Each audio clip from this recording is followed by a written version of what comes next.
కొందరు ఉప్మా చేస్తారు, నాకు ఎప్పటికీ అర్థం కాదు. అందులో 16 పదార్థాలు వేస్తారు.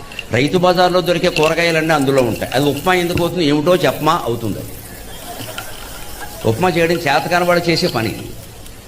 ఉప్మా అంటే కేవలం గోధుమ రవ్వ ఏదో ఉండేది ఏదో అదే ఉండాలి. ఇవన్నీ ఎందుకుంటాయి? తాళింపై పోపై కావాలంటే 2 జీడిపప్పులే, వేరుశెనగ గుళ్ళు తుపాకు గుళ్ళు వేస్తారేటండి. ఉప్మాలో వేరుశెనగ గుళ్ళు ఏంటంటే రుచి తెలియకపోవడం, అదే గడ్డి. అదే వేరుశెనగ గుళ్ళు అందులో మాటి మాటికి అడ్డు తగులుతుంటే చికగ్గా లేదు. అసలు ఉప్మా తక్కువ, ఈ గుళ్ళు ఎక్కువ. 2 తుపాకు గుళ్ళు కూడా పాడేయండి.